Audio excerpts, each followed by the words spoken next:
Acid rain के हम अब लास्ट सेगमेंट की तरफ जा रहे हैं, that is the solutions of acid rain या सॉल्यूशंस टू एसिड रेन और to the threats of acid rain जो पोज की जाती हैं।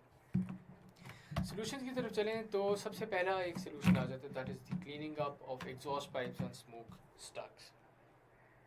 अब अगर आप थोड़ा सा रिविजिट करें, मैंने आपको बताया कि आपके एंथ्रोपोजेनिक एक्टिविटीज़ के अंदर आपकी फैक्ट्रीज, आपके ट्रांसपोर्टेशन सेक्टर, ये बड़े मेजर पोल्यूटर्स हैं और इनकी जो पोल्यूशन है उसके अंदर एक बहुत बड़ा चंक है of sulphate pollution and nitrate pollution. तो इन्हीं को डील करने के लिए आपके पास जो है आप कह लें इनके जो एग्जॉस्ट पाइप्स हैं और स्टैक्स हैं उसके अंदर कुछ टेक्नोलॉजिकल इनोवेशंस की गई ताकि आपकी ये जो इमिशंस हैं इनके अंदर बतदरीज कमी लाई जा सके। ठीक है, तो हमें पता है कि burning coal largely counts for sulphate emissions while NOx emissions are mostly from fossil fuel combustions। कोल भी आपका फॉसिल फ्यूल ही है, हाइड्रोकार्बन की फॉर्म है, असेंशली हाइड्रोकार्बन है जो कि सल्फेट और नॉक्स की emissions का बायस बन रहा है। तो स्क्रबर्स आपके इस्तेमाल होते हैं इन इंडस्ट्रियल प्रोसेसेस। आपके इंडस्ट्रियल प्रोसेसेस स्क्रबर्स क्या होते हैं वो भी मैं आपको बताता हूँ।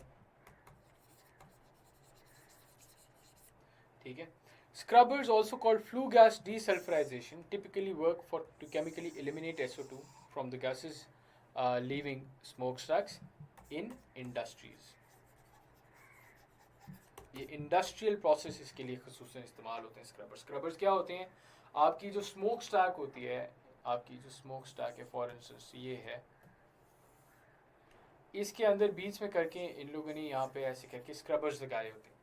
ठीक है, और इन स्क्रबर्स का बड़ा खसूसन एक काम होता है कि इन्होंने हवा की रोटेशन इस तरह से करनी होती है कि हवा में मोहल्लक ये जो पार्टिकल्स हैं ये आपकी उस स्क्रबर की जो पेरिफेरीज है और पेरीमीटर है उसके साथ अटैच हो जाए और हवा जो है वो एक cleaner version of that air that leaves the chimney rather than a polluted form of air including sulphates and nitrates. ठीक है, असेंशली ये होता है स्क्रबर्स के अंदर।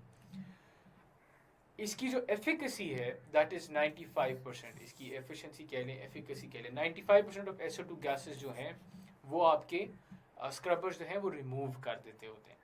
सिमिलरली अगर हम बात करें नॉक्स एमिशंस की, जो कि अमूमन हमें ऑटोमोबाइल्स के थ्रू नज़र आती है, ऑटोमोबाइल में आपकी नॉक्स एमिशंस जो है वो काफ़ी ज़्यादा होती हैं, तो उनको जो है डील करने के लिए आपके कैटालिटिक कन्वर्टर्स का इस्तेमाल किया जाता है। ठीक है, कैटालिटिक कन्वर्टर्स क्या करते हैं, वही बात, आपके नॉक्स जो है उसको वो न्यूट्रलाइज कर देते हैं और किस तरह से न्यूट्रलाइज करते हैं, वो N2 बना देंगे नॉक्स को, यानी नॉक्स आपकी इस तरह है ना, तो वो इसको डिसइंटीग्रेट करके नाइट्रोजन बना देंगे, ऑक्सीजन बना देंगे। ठीक है, इस तरह करते हैं आपके ये कैटालिटिक कन्वर्टर्स। सो इनको थोड़ा सा पढ़ते हैं, मैं पहले आपको कैटालिटिक कन्वर्टर्स का बता दूं। अब ये देखिए आपकी इनटेक हो रही है, आपके CH का मतलब हाइड्रोकार्बन है, कार्बन मोनोऑक्साइड है, नॉक्स है और ऑक्सीजन है, ये आपके आ रही हैं फ्यूल की कंबशन की वजह से। आपकी गाड़ी के जो फ्यूल है उसकी कंबशन की वजह से ये हवाएं जो हैं ये खारिज हो रही हैं, अब ये एंटर होती हैं आपके इस कैटालिटिक कन्वर्टर के अंदर। ठीक है, तो आपका एक जगह, अब इसको आप रहने दें, आपको पढ़ने की भी जरूरत नहीं है, रिडक्शन भी नहीं आप लिखें, ऑक्सीडेशन भी ना लिखें, आप बस इनके ऊपर गौर करें। नॉक्स और कार्बन मोनोऑक्साइड जो है इसकी होती है रिडक्शन और ये आपका बन जाता है N2 plus carbon dioxide, carbon monoxide को कन्वर्ट करते हैं कार्बन डाइऑक्साइड के अंदर। दूसरी तरफ आपको हाइड्रोकार्बन्स को और कार्बन मोनोऑक्साइड को और ऑक्सीजन को वो पानी और कार्बन डाइऑक्साइड के अंदर भी कन्वर्ट कर रहे होते हैं। सो ये रिएक्शंस हैं ख़ातिन हज़रात जो कि आपके लिए बहुत बहुत अहमियत के हामिल हैं और ये आपको याद होने ज़रूरी हैं, तो इनको आप लोग नोट डाउन कर लें। अब जब ये बन गया तो अब आप देख सकते हैं N2 is not hazardous, N2 की वजह से आपकी एसिड रेन नहीं हो रही, ना ही कार्बन डाइऑक्साइड की वजह से आपकी एसिड रेन हो रही है। कार्बन डाइऑक्साइड का मसला ये आ जाता है कि हाँ ठीक है ये ग्रीन हाउस गैस है, बट आपकी एसिड रेन नहीं हो रही है। तो अभी हम एसिड रेन से हमारा मतलब है, तो मैं एसिड रेन की बात करें तो उस लिहाज से हमें ये मसला नहीं दरपेश हो रहा।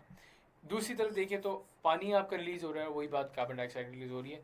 सो ऑल इन ऑल कोई भी ऐसी गैस रिलीज़ नहीं हो रही जो कि आपका एसिड रेन का बायस बन सकती है। तो कैटालिटिक कन्वर्टर्स क्या करते हैं, कैटालिटिक कन्वर्टर्स एसिड रेन की मुनासबत से जो हमारे लिए अहमियत के हामिल हैं वो इस तरह से हैं, चूँकि ये नॉक्स को कन्वर्ट कर देते हैं इन N2 which is a very docile gas, इसका कोई एसिड रिएक्शन हमें होता हुआ नज़र आता, कोई हार्मफुल गैस नहीं है। आपकी 71% जो एयर की कंपोजिशन वो है ही नाइट्रोजन के ऊपर मबनी। स्क्रबर्स की अगर बात करें तो मैं आपको बता था ना कि हवा को ऐसे से वो रोटेट करते हैं कि आपकी जो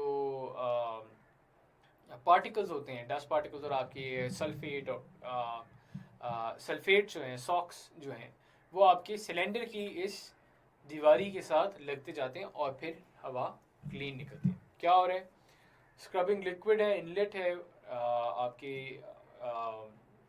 क्या कहते हैं, यहाँ से आपकी dirty gas it comes in, ये लिक्विड की इनटेक होती है, इसको एक लिक्विड के थ्रू पास करवाते हैं गैस को, एंड देन साइक्लोनिक सेपरेटर के अंदर गैस आके आप ये देख सकते हैं ना, ये डॉट डॉट से आपकी सारे वो आपकी वो सारे गैस पार्टिकल्स हैं जो कि आपके ये सिलेंडर की वॉल के साथ लगना शुरू हो जाते हैं। So this is the working of a scrubber and a catalytic converter. उम्मीद है कि आपको ये क्लियर हो गया होगा। एंड पे एक स्लरी से निकल जाती है, स्लरी इज़ द डिपोजिशन जो कि हो रही होती है of this socks and knocks, खसूसन सॉक्स, ठीक है।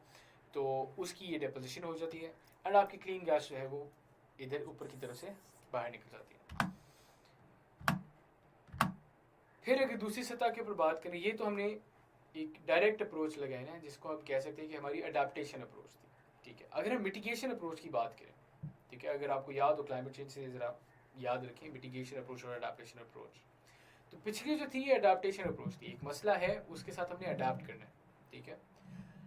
अब हम बात करेंगे मिटिगेशन अप्रोच की, and that is the alternative energy sources. पिछली वीडियो में, पिछली पिक्चर में आप देख सकते हैं आपकी अल्टरनेटिव एनर्जी के ऊपर हमेशा से एम्फोसिस रहा है। आपके सस्टेनेबल डेवलपमेंट गोल्स के अंदर आपके जितने भी इन्वायरमेंटल प्रॉब्लम्स हैं उनका सोल्यूशन हमें नजर आता है कि आप सस्टेनेबल डेवलपमेंट गोल्स को फॉलो करें। और सस्टेनेबल डेवलपमेंट गोल्स का एक बहुत अहम गोल है ऑफ रिन्यूएबल एनर्जी, ठीक है। तो अगर आप रिन्यूएबल एनर्जी को मुतारिफ करवा देते हैं और आप हाइड्रोकार्बन्स को डिसोसिएट कर देते हैं और डिस्प्लेस कर देते हैं, तो ऑटोमेटिकली आपकी जितनी भी रिलीज हो रही है sulphates, nitrates, for that matter even carbon dioxide, तो उसके अंदर हमें कमी नजर आएगी।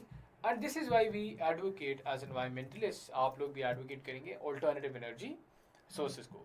किसी भी ऑल्टरनेटिव एनर्जी सोर्स के अंदर आपकी सॉक्स की इमिशन ऐसे नहीं हो रही होती है, ठीक है। दिस इज वाई वी से कि आपके यहाँ जो है क्या कहते हैं ऑल्टरनेटिव एनर्जी यानी रिन्यूएबल एनर्जी जो है उसका कॉन्सेप्ट जो है इसको और आम फहम होने की ज़रूरत है। आखिरी सोल्यूशन की तरफ चलें तो वो आ जाता है आपका damage control. This is also adaptation approach, ठीक है। तो दो आपकी अडेप्टेशन अप्रोचेस हम देखें और एक अब आपकी मिटिगेटरी अप्रोच देखें। रिस्टोरिंग डैमेज एनवायरनमेंट्स किस तरह से? अब आपको पता है कि एसिडिक हो गई है, सॉइल है वो एसिडिक है, पानी है वो एसिडिक है, ठीक है, आपकी हवा है वो एसिडिक है, ठीक है। अब एसिडिटी क्या होती है उसका कॉन्सेप्ट आप लोगों को समझ आ गया कि आपकी पीएच जो है इट इज लेस देन 7, ठीक है, इट इज लेस देन 7। जब पीएच आपकी लेस देन 7 है तो वो एसिडिक है और एसिडिक आपकी पीएच को 7 से नीचे ही लेके जा रही होती है। ये बात क्लियर है? अच्छा, अब हम इसका तरीकेकार क्या है, अब हम कोई ऐसी चीज़ लेके आए जो कि न्यूट्रलाइज कर दे एसिड को। न्यूट्रलाइज का मतलब यानी एसिड का जो इम्पैक्ट है या एसिड का जो असर है उसको वो न्यूट्रलाइज कर दे, उसको काउंटर करे। तो काउंटर क्या करती है? एसिड को काउंटर करता है अल्कली, ठीक है, अल्कली। ये आपका एसिड का काउंटर है। अब किसी भी अल्कलाइन चीज को आप डालना शुरू करते हैं सॉइल के अंदर, वाटर के अंदर, ठीक है, जो जो भी जगह एसिडिक है उधर आप अल्कली डालना शुरू कर देंगे तो वो ऑटोमेटिकली आपका जो है क्या कहते हैं आपके एसिडिक एनवायरनमेंट को वो न्यूट्रलाइज कर देगा। अच्छा, इसका सोल्यूशन क्या है? अब मैंने आपको बताया लाइमस्टोन जो है जब एसिड के साथ रिएक्ट करते हैं तो कैल्शियम सल्फेट बनाता है।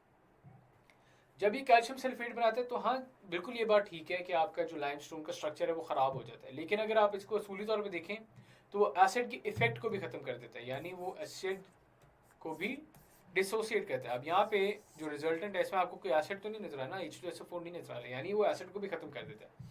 तो इसी को हम इस्तेमाल कर सकते हैं उन तमाम एरियाज़ के अंदर जहाँ पे कोई स्ट्रक्चर इन्वॉल्व नहीं है, ठीक है, और इससे फिर हम अपने एसिड का जो इम्पैक्ट है उसको ख़त्म कर सकते हैं। तो मिसाल ले लेते हैं, कोई ऐसी सॉइल है जो कि एसिडिक है और उसकी वजह से वो लीचिंग हो गई है, तो वहाँ पे आप कैल्शियम कार्बोनेट यानी लाइम डाल दें। लाइम डालेंगे तो ऑटोमेटिकली जो एसिडिक इफेक्ट था वो ख़त्म हो जाएगा और आपके जो न्यूट्रिएंट्स वहाँ पे मौजूद थे और जो कि एसिड की वजह से मुतासर हो रहे थे वो अब सेफ होंगे। इन द सेम मैनर अगर आप पानी को देख लें, पानी अगर आपको एसिडिक नज़र आ रहा है उसके अंदर आप लाइम डाल देंगे तो होगा क्या कि उसकी जो एसिडिक नेचर है उसको वो काउंटर करेगा और एसिड की जो मिकदार है पानी के अंदर उसको वो कम कर देगा और ऑटोमेटिकली आपकी पीएच जो होगी it will return back to 7 या at least it would come near to 7। ठीक है, तो असूली तौर पे हम रीस्टोर करते हैं डैमेज इन्वायरमेंट्स को इस तरह से, आपकी लेक्स को और सॉइल को खसूसन और आपके फॉरेस्ट और क्रॉप वेजिटेशन को तमाम को इस तरह से हम डील करते हैं when we talk about decreasing the acidity. इसके साथ ही खातिन हज़रात हमारा एसिड रेन का जो ये चैप्टर है या एसिड रेन के ऊपर जो हमारा पोल्यूशन का पहला एस्पेक्ट था वो इख्तिताम पजीर होता है और अगले वीडियो से हम इंशाल्लाह यूट्रोफिकेशन को स्टार्ट करेंगे जो कि वाटर पोल्यूशन के अंदर एक बड़ा अहम एरिया है। पेपर के अंदर भी काफ़ी बार उसके ऊपर सवाल आया है। तो यूट्रोफिकेशन करते हैं नेक्स्ट एंड फिर आगे हम चल से चल लैंड बेस्ड और एयर बेस्ड पोल्यूशन की तरफ भी अपनी तवज्जुहात जो हैं उनको गामज़न करेंगे। इसके साथ मैं आपसे इजाज़त चाहता हूँ। नेक्स्ट वीडियो के अंदर यूट्रोफिकेशन के साथ आपसे मुलाकात होती है। आप सबकी सवालों का बहुत बहुत शुक्रिया।